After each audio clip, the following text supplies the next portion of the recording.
Мына жерде патша орналасып қалыпты, кешіріңіздер. Не болып кетті? Тоқта. Мұнда шақ берсем. Ассалаумағалейкум, құрметті достар, оқырмандар және менің шәкірттерім. Сіздерге бүгін Испания партиясынан кішігірім үзінді көрсетейін. Өмірде де кездесіп жатады, әркімде бір адамның жүрісін келесі адам қайталап жататын кездері болады. Сондай қайталау барысы кезінде қайталауға мүмкіндігі қалмай қалатын сондай бір жағдайлар болады. Сол жағдайдың бірін көрсетейін. Бірінші жүрісте Е2-дегі сарбазда Е4-ке жүреді. Мына жерде патша орналасып қалыпты, кешіріңіздер. Е7-дегі сарбазды Е5-ке жүреміз. Бізде Испан партиясы болған кезде мынау патша қапталындағы жеңіл фигураларды ойынға қосады. Мына атты F3-ке жүреді. Ол Е5-тегі сарбазға шабуыл жасап тұр. Енді мына жақтан оған қорған ретінде атты С6-ға жүреді. Бұны қорғайды. Келесі жүрісте мынау F1-дегі пілді мына атқа шабуыл жасайды. Бұл Б5-ке жүреді. Енді бұл алаңға шабуыл жасаған кезінде, егер қараңыздар, мына атты пілмен ауыстыратын болсақ, ол кезде мына сарбаз қорғансыз қалады. Бірақ бұл жерде қарсы шабуыл дейді. Екі атпен защита жасайтын осындай бір тактика бар. Қараларда атты F6-ға жүреді. Осы бір шабуыл кезінде енді ақтар не жүрді? Ақтарда бұл мына жақтағы уәзір қапталы жағындағы Б1-дегі атты С3-ке жүрді. Қаралардың келесі жүрісінде мына пілді бұл яғни ақтардың жүрісін қайталап жатыр. Бұл жерде пілді Б4-ке жүрді. Бұл жерде қараңыздар, ат жүрді, піл жүрді, ат жүрді. Ойында барлығы бірдей теңдей ойнап жатыр. Осы кезде орталық центрдегі сарбаздарды қорғайды екі жақта да. Мына жақта D3 жүрсе, мына жақта D6 жүреді. Енді келесі жүрісте қысқа жаққа рокировка жасайды. Қараларда қысқа жаққа рокировка жасайды. Жүрістер қайталанып жатыр. Енді осы кезде мына пілді бірінші С1-дегі пілді G5-ке жүреді. Мына уәзірге бізде связка дейді, байлау тәсілі, атты байлап ұстайды. Егер атты ашатын болса, уәзірді жеп қояды. Сол себепті осы атты ашпас үшін пілмен байлап ұстайды. Қараларда осы жүрісті қайталайды. Пілмен G4-ке жүреді, ол да уәзірді байлап ұстайды. Әрбір жүрісті қайталап жасап жатыр. Енді мына атты мұнда жүретін болсам, мына атты байлап ұстаймын. Демек, мына атты біз С3-дегі атты D5-ке жүреміз. Мына атқа екі фигурамен біз күш түсіріп тұрмыз. Бірақ қараларда бұл жерде біздің ақтардың жүрісін қайталап, мына жердегі С6-да тұрған атты D4-ке жүреді.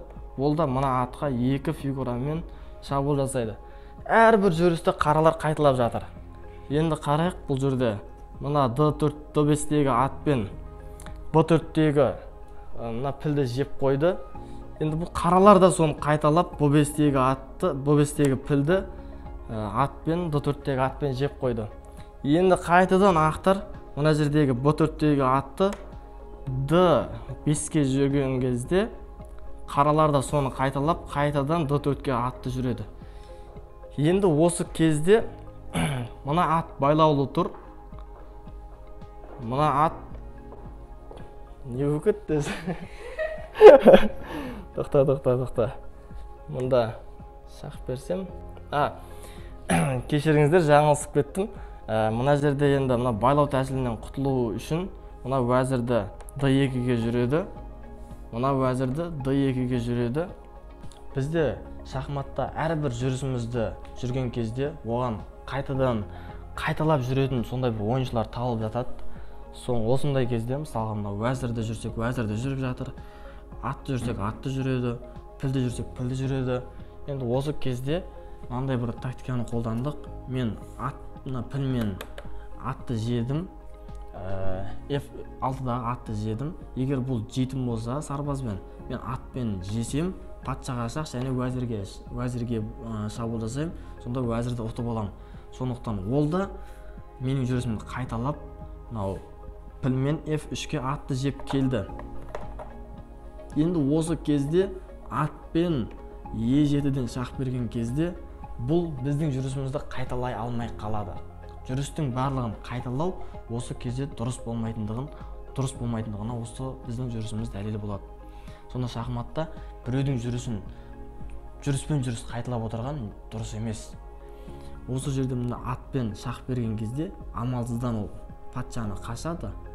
Ал осы кезде патшаны қашқан кезде бізде қараңыздар, мына пілді құрбандыққа саламыз, пілмен шақ береміз. Пілмен G7-дегі сарбазды жейміз. Оны патша G7-ні жеп кесе, біз уәзірмен G5-тен шақ береміз. Патшаның жүретін жолдары алға қарай жүре алмайды. Оның амал жоқтан H8-ге жүреді. Біз осы кезде уәзірмен F6-ға жүріп, осындай бір керемет мат қоямыз. Енді бұл матқа алып баратын, тез алып баратын оңай жолдардың бірі. Ал енді қараңыздар, егер мұнда тұрған кезінде мен уәзірді алып келіп мұнда қойсам болады. H6-ға қояйық дейгі. H6-ға қойсақ, келесі жүрісте мына жерден мат болады. Ал егер мына сарбазбен мына пілді жеп кесе, осы кезде де уәзірмен F6-дағы әскерін жесек, патшаға мат болады. Енді бұл жерде темптен ұтылмас үшін ақтар осындай бір тактика қолданып тұр. Міне. Пілмен бірінші жеп алды. Патша амалсыздан оны жейді. Осы кезде темп бойынша шақ береді. Патша қашады. Қайтадан мұнда шақ берсе, сонда мат болады. Осындай бір тактикаларды қолданды.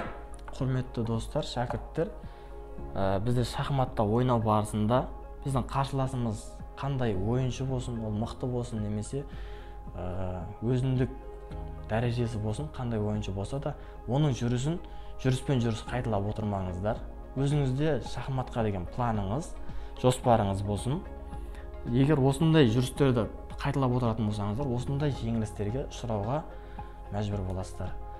Ал құрметті достар, келесі сабақтарымызда көріскенше сау саламатта болыңыздар. Каналыма тіркелмеген болсаңыздар, тіркеліп қойыңыздар. Лайк, комментарийлеріңізді жазыңыздар.